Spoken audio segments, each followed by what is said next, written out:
দুইটায় যখন তাসদিদ হবে তখন গুন্না করে পড়তে হয়। তবে এই ক্ষেত্রে আমাদের মনে রাখতে হবে এটাকে ওয়াজিব গুন্না বলা হয়, কিন্তু ওয়াও এবং ইয়া এই দুইটা হরফের উপরে তাসদিদ হলেও গুন্না করে পড়তে হয়, তবে ওয়াজিব গুন্না নয়, সেটা গুন্না জাস্ট। তানভিন, এই তানভিনের পরে, তানভিন মানে কি মনে আছে তো? দুই জের, দুই জবর এবং দুই পেশ, তানভিন নয়ের কাজ করে না। এরপরে তাসদিদ হলে ওই তানভিন থেকে একটা নিয়ে পড়তে হয়, অর্থাৎ হরকতটা নিয়ে একটা হরফ নিয়ে পড়তে হয় শুধু। তো সেটা কি একটু দেখে নেই আমরা উদাহরণে। যেমন খয় রয় রাহু, এ হলো খ, তারপর রস্যই সাকিন, খয় রন, এরপরে ইয়ার তাসদিদ এসেছে। আমরা এই জায়গাটায় তাসদিদ দ্বিতীয় উচ্চারণ হবে, সেক্ষেত্রে খয় রন, এই রর উপরে দুইটা হওয়ার কারণে রন, যে নুনের তানভিনের নটা হয়েছে, নটাকে আর পড়া যাচ্ছে না, এই জন্য আমরা শুধু একটা নিয়ে বলবো। তাহলে একটা হলে কি হয়, রর উপরে যাব, রইয়া রহু, তাহলে খয় রয় ইয়ার, খয় রন ইয়া বললে, রন বলে ফেললে ইয়ার তাসদিদের উচ্চারণ হচ্ছে না, বিদায় এখান থেকে একটা নিয়ে বলবো আমরা। কাসয় বিম, বিন না কিন্তু বি, একটা নিয়ে পড়তে হবে। খুব মনে রাখতে হবে এই জিনিসটা, যে তানভিনের পরে অর্থাৎ দুই জের, দুই জবর, দুই পেশ, যাই হোক, তারপরে যদি তাসদিদ আসে অথবা জজম আসে তখন একটা নিয়ে বলতে হয়, বাস। খয়রুম মিনান নাওম, খয়রুন, রুন বলছি না কিন্তু, রুম্মি, রুম্মি যদি বলি তাহলে রুর উপরে একটা পেশ ধরে আমরা পড়ছি। জাস্ট এই থিওরিটা মনে রাখা, যে এখানে এসে আপনি যেন বিব্রত না হন। এখানে তানভিন তারপরে তাসদিদ, আমি এখন কি করব? আমি এখনই এই কথাটা আপনি সেভ করে নেন আপনার মেমোরিতে। তানভিনের পরে যদি তাসদিদ আসে তখন একটা নিয়ে বলতে হবে শুধু, হ্যাঁ। এরপরে হিত্তাতুন নাগফির লাকুম, হিত্তাতুন, এই তানভিন থেকে তু বলেছি, ওই তুন তারপর না, এটা আর কিন্তু বলা হচ্ছে না। তাহলে তানভিনের নটা আমরা বাদ দিতে হবে যদি তার পরের অক্ষর তাসদিদ হয়। আমার মনে হয় আপনারা ভালোই বুঝতে পারছেন। সিরাতাম মুস্তাকিমা, সিরাতাম, তন বলছি না কিন্তু, তন দুই জবরের কারণে তন হয়ে যাওয়ার কথা, কিন্তু ন বাদ গেছে। দেখছেন পরের যেটা আসে সেইটাই তো নয়ের কাজ করে তানভিনের, সেটা বাদ গিয়ে শুধু হরফটা রয়ে গেছে। সিরাতাম মুস্তাকিমা, যজমওয়ালা অক্ষরের পর যদি তাসদিদ ওয়ালা অক্ষর আসে তখন ওই যজমওয়ালা অক্ষরটি উচ্চারিত হয় না। খুব মনোযোগ, যজম ওয়ালা অক্ষরের পরে যদি তাসদিদ ওয়ালা অক্ষর আসে, একটু দেখি পাশাপাশি নিয়ে। যজমওয়ালা অক্ষরের পর যদি তাসদিদ ওয়ালা অক্ষর আসে তখন এই যজমওয়ালা অক্ষরটি উচ্চারিত হয় না। তাহলে উচ্চারিত হবে না কে? এই হরফটা, অর্থাৎ তার তাসদিদের আগে যেটা আছে যজমওয়ালা সেইটা। তাহলে এই পাশাপাশি যখন যজমের পরে তাসদিদ আসবে তখন যজমওয়ালা অক্ষরটি উচ্চারিত হবেই না। বলতে পারেন তো উচ্চারিত হবে না ওস্তাদ জি, এটা দিয়ে রাখা হলো কেন? এটার উদ্দেশ্যে এটা লিখতে হবে, তার কারণ আর না হলে এটা অর্থবহ হয় না। এরকম যদি জায়গা দেখেন, এটা যদি সূর্য হয় এটা হলো চাঁদ। যজম মূলত একক উচ্চারণ করে হসন্ত আকারে, আর তাসদিদ হলে দ্বিত্ব উচ্চারণ করে। তো তাসদিদ অনেক শক্তিশালী, এজন্য আমি মনে করি চাঁদের আকাশে আছে চাঁদ, কিন্তু এর মধ্যে যদি সূর্য উদিত হয় যেমন চাঁদের আলো হারিয়ে যায়, ঠিক তেমনি যজমওয়ালা অক্ষরের পরে যদি তাসদিদওয়ালা অক্ষর আসে তখন যজমওয়ালা অক্ষরটি আর নিজের প্রকাশ করতে পারে না নিজকে। সেজন্য আমরা একটু দেখে নেই, মান ইয়াকুল হবে না, মানে ইয়াকুল হবে না, বরং হবে মাই ইয়াকুল, মিম মিথলিহি, মিন ওয়ারাইহিম, আর-রাআহু ইসতাগনা। আর র, এখানে নুনটা উচ্চারণ করলাম না এর জন্য, কারণ এই সরেয়া সরাসরি র এর দিকে যাবে। আমরা এখান থেকে যাই একটু, এভাবে হবে, হ্যাঁ, মা থেকে সরাসরি ইয়ার দিকে যাবে। কোরআনের মধ্যে এরকম জায়গা আসলে তখন আমরা কি করব? যজমের পরে তাসদিদওয়ালা অক্ষর আসলে যজমওয়ালা অক্ষরটি উচ্চারিত হয় না, এই কথাটা মনে রাখবেন। ওয়ালাকিল্লা এই নুনটা আর কিন্তু উচ্চারিত হলো না। মাই ইয়াফআল যালিকা, কোরআনের আয়াত, এগুলো সব আয়াত থেকে নেওয়া শব্দ। এই নুনটা আর উচ্চারিত হচ্ছে না। মিন লাদুন, খেয়াল করুন একটু। এরপরে ইল্লাম লান নাদউয়া, তাহলে নুনটা উচ্চারিত হচ্ছে না। এই নুনটা তাসদীদ, এ লা আর ন একবার জজমের মতো আর একবার হরকত সহ। লান নুমিনা, এই লা থেকে সরাসরি নুনের তাসদীদে চলে আসে, লান নু। আর তাসদীদ একটা অক্ষর দুইবার উচ্চারণ করে। মাইয়াশা অকালাত তাইফাতুন, সোজা আমরা চলে এসেছি লাত। তাহলে এই তাটার উচ্চারিত হলো না। মিম সাকিনের পরে যদি বা আসে তখন গুন্না করে পড়তে হয়। তারমিহিম বিহিজারাতিম মিন সিজ্জিল, বিহিজারাতি, তার, এটা তো আমরা পারি, বানান করে পড়ি। এটা এই ত্বকে আকার দিয়ে তা আর শুধু তার মি হিম বিহিজা, যেহেতু এখানে আমাদের মাত সংক্রান্ত পড়া আছে, ইনশাআল্লাহ আমরা পরবর্তী ক্লাসে সেদিকে যাব। মিনসিজিল কুম বিইذনিল্লাহ, কুম, মিম সাকিনের পরে বাড়ছে, এজন্য আমরা একটু ধরে রাখতে হবে। ওয়া এবং ইয়া অক্ষরে তাসদীদ হলেও গুন্না করে পড়তে হয়। তাহলে আমরা 4টা বিষয় জেনে নিলাম।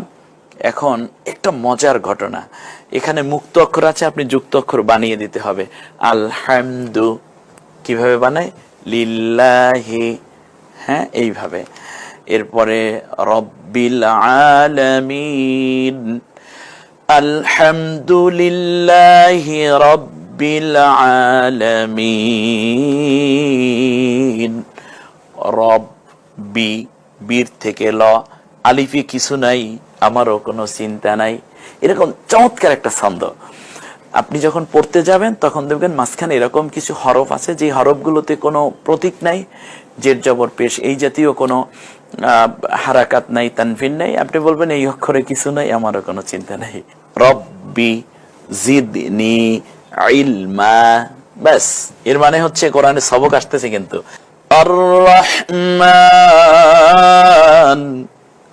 আর লামে কিছু নাই, আমারও কোনো চিন্তা নাই, সরাসরি আলিফ থেকে জবর দিলে আ, ওকে আকার দিলে আ, শুধু র, আর রকে আকার দেন র, ওই আকার না হয়ে রই উচ্চারিত হয়, যেই 8টা অক্ষরের একটি। আর র শুধু হ চাপ দিয়ে, আর রহমান, গলার মধ্যে চাপ দিন এটা। এরপরে রব্বির হামহুমা কামা, রব্বি আর শুধু র, এই যে তাসদীদ যে কাজটা করে, প্রথমে জজমের মতো আসুন রব, তারপর বি, রব্বি, তারপর শুধু র, রব্বির হাম হুমা কামা, রব্বা ইয়ানি, রব, রকে জবর দিলে র আর শুধু ব, জজমের মতো একবার, আবার একটা আকার আছে, অর্থাৎ ডুয়েল বেবির মতো, প্রথমে জজম তারপরে জবর, যে হরকতটাই থাকে। রব্বা ইয়ানি সগীরা, বাস। 8ম পর্বের পরীক্ষা, আমরা পরীক্ষাটা একটু দেখে নেই একবারে কি কি আছে। কুল বানান, এটাকে কুল, বাহ চমৎকার। এটাকে কুল্লু বানান, তাহলে কুল বানান, তার উপরে পেশ দেন, কুল্লু, কুল্লু, এই তো তাসদীদ। এবার কুল্লু হু বানান, এই কুল্লু হু, একটু দেখে দেন। কাযবু, কাযাবু, হ্যাঁ কাযাবুন, তানবিন হবে। এরপরে হাল্লালাহু, এরপরে হচ্ছে আহাল, আহাল, এরপর আহাল্লা। আমার মনে হয় আপনারা একেবারে না বোঝার কোনো বিষয় এখান থাকে নাই। উহিল্লা, উহিল্লা, হ্যাঁ উহিল্লা লাকুম, রব্বানা, রব্বানা যালামনা। এরপরে হলো প্রশ্ন জবাব দেন। নিম্নের কোন দুটি অক্ষরে তাসদীদ হলে গুন্না করে পড়া ওয়াজিব? সঠিক, এই ওয়াজিব মানে শরঈ ওয়াজিব না, এটা তিলাওয়াতে ওয়াজিব, তাসবিদের ভাষার ওয়াজিব, এটা বুঝতে হবে। মিম এবং নুন। এরপর হচ্ছে যজমালা অক্ষরের পর তাসদীদওয়ালা অক্ষর আসলে তখন কি করতে হয়? যজমালা অক্ষরটি উচ্চারিত হবে নাকি যজমালা অক্ষরটি উচ্চারিত হবে না?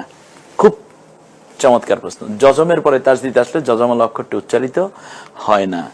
এরপর তানভিনের পর তাসদিদ হলো, ওই তানভিন থেকে কয়টি নিয়ে বলতে হয়? দুইটি না একটি? একটা নিয়ে বল। তানভিনের পরে তাসদিদ আসলে একটা হরকত নিয়ে বলতে হয়, তানভিনের দুইটা উচ্চারিত হয় না। মিম সাকিনের পর, মিম সাকিনের মানে হলো যজমযুক্ত মিমের পর যদি বা আসে, কি করে পড়তে হয়? গুন্না করে পড়তে হয়। এরপর হলো তাসদিদ ওয়ালা অক্ষর কয়বার উচ্চারিত হয়? একবার না দুইবার? প্রিয় শিক্ষার্থী ভাই বোনেরা, আমরা একটু একটু করে কোরআন শিক্ষার যোগ্যতা অর্জন করে মৌলিক 4টি বিষয়ের জ্ঞান থাকলে কোরআনুল হাকিম পড়া যায়, সে 4টি বিষয় আত্মস্থ করার এই পর্যন্ত চেষ্টা অব্যাহত রেখেছি। প্রথমে হরুফের পরিচয়, মুক্ত এবং যুক্ত হরফ আমরা শিখিয়েছি। দ্বিতীয় হচ্ছে হারাকাতের পরিচয়। হারাকাত হলো 3টি, জের জবর পেশ, 3টি কার, অর্থাৎ ইকার আকার উকার, ই আ উ।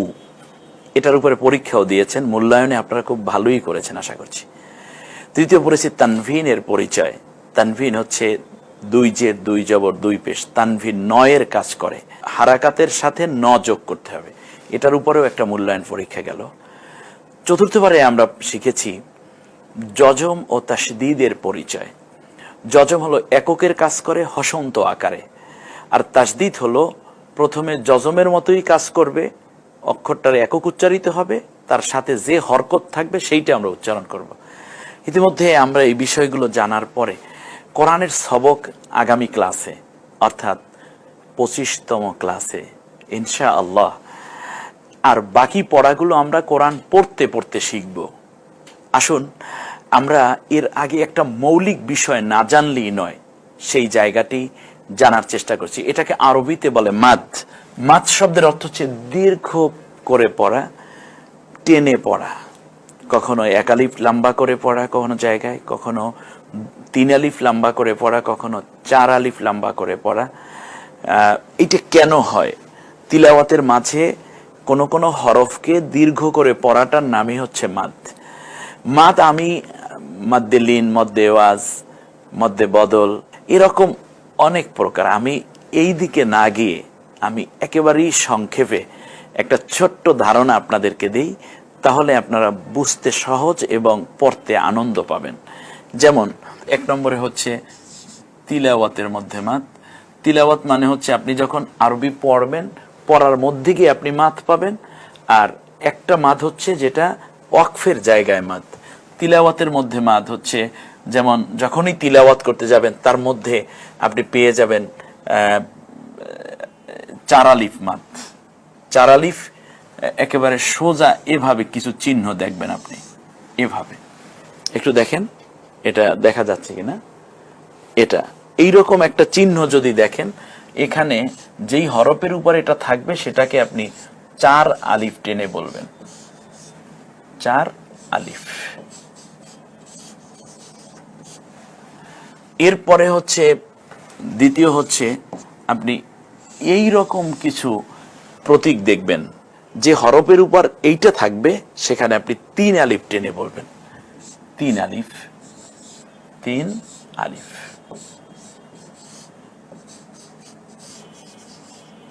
এটা হলো 3 আলিফ মাদ। আর যদি আরেকটা বলি সেটা হচ্ছে খারা জের, খারা জবর, উল্টা পেশ। খাড়া জের, খাড়া জবর, উল্টা পেশ। এখানে আপনি 1 আলিফ টেনে বলবেন, 1 আলিফ, 1 আলিফ টেনে বলবেন।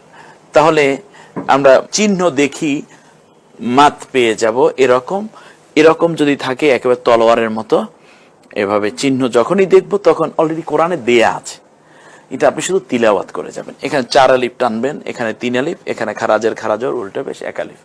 আরেকটা হচ্ছে হরুফ থেকে, মানে অক্ষর থেকেই আবার আরেকটা মাদ আছে, সেটা হচ্ছে জবরের বাম পাশে খালি আলিফ। সেটা কি রকম? যেমন এ হলো মিম, এ হলো একটা জবর, এই আলিফটা খালি, জবরের বাম পাশে খালি আলিফ, 1 আলিফ টেনে বলবেন। অক্ষর যেটাই হোক তার উপর যদি জবর থাকে আর তার পাশের আলিফটা যদি এভাবে খালি থাকে, তখন এক আলিফ টেনে বলতে হয়। তাহলে এখানে আমরা মা বলবো নাকি মা বলবো? মা। এই দুইটার মধ্যে পার্থক্য হলো, যেমন এ হলো মা আর এ হলো মা, এক আলিফ না। এরপরে যেমন যদি বলি এখানে একটু টেনে বলি না, আর এখানে যদি শুধু নুনের উপর জবর থাকে শুধু না বলবো, এটা না আর এটা হলো না। তাই খারাজের উল্টা পেশেও এক আলিফ টানতে হয়, জবরের বাম পাশে খালি আলিফ হলেও এক আলিফ টেনে বলতে হয়। জেরের বাম পাশে যজমালাইয়া, জেরের বাম পাশে যজমালাইয়াটা কি রকম, যেমন একটা উদাহরণ দেই, এ হলো জের, এ হলো বা, অক্ষরের নাম বড় শিকা দিয়ে বি, তার বাম পাশে হলো যজমলা ইয়া, এখানেও এক আলিফ টানতে হয় বি। এরপরে যেমন যদি এভাবে আমরা একটা লিখি, যেমন কি, হ্যাঁ, এরপরে যদি লিখি নি, ব্যাস এটাও আমরা জানলাম। পেশের বাম পাশে যজমলা ওয়াও, যেমন বু। দেখুন পেশের বাম পাশে যজমলা ওয়াও, এ হলো পেশ, বাম পাশে যজমলা ওয়াও। এরপরে সিন পেশওয়ালা ওয়াও সাকিন। তাহলে আমরা আরেকটা বিষয় জানলাম, জবরের বাম পাশে খালি আলিফ, জের তার বাম পাশে যজমলা ইয়া, আর পেশ এর বাম পাশে যজমলা ওয়াও, এক আলিফ টেনে বলতে। এখানে হচ্ছে একটা হলো ল আকার দিলে লা, আর এখানে যদি আমি একটা আকার দিই তাহলে লা, বাম পাশে খালি আলিফ আছে। তো এখন যদি বলি লা আর এটা বলবো লা, যেমন দোয়া কুনুতে আমরা বলি অনাশকুরুকা ওয়ালা নাকফুরুকা, এইটা বলি আমরা ওয়ালা নাকফুরুকা, আল্লাহ আমরা তোমার শুকরিয়া আদায় করি, আমরা তোমার কুফরি করি না। আর যদি আমরা বলি অনাশকুরুকা ওয়ালা নাকফুরুকা, তাহলে আল্লাহ অবশ্যই আমরা তোমাকে অস্বীকার করি। তাহলে এইটা হলো লাম তাকিদের অর্থে ব্যবহৃত হয়ে গেল সেখানে, আর এইটা হলো নেহি অর্থে, মানে না বোধক অর্থে ব্যবহৃত। কেউ যদি বলে লা ইলাহা, কোনো ইলা নাই ইল্লাল্লাহ, আল্লাহ ছাড়া, আর যদি বলে লা ইলাহা ইল্লাল্লাহ, অবশ্যই ইলা আছে আল্লাহ ছাড়া, তাহলে কত বড় ব্যবধান হয়ে যাচ্ছে। সেই জন্য আমরা এতটুকু এ পর্যন্ত বললাম। আজকের পড়াটার মধ্যে মৌলিক যে বিষয়টা আমরা শেষবারে জেনেছি সেটা হচ্ছে চিহ্ন দেখি কত আলিফ টানবো সেটা বুঝবো। এইটা কত আলিফ? 4 আলিফ, এইটা 3 আলিফ, খারাজের খারা জবর উল্টা পেশ কয় আলিফ? 1 আলিফ। এরপরে হচ্ছে জবরের পরে খালি আলিফ।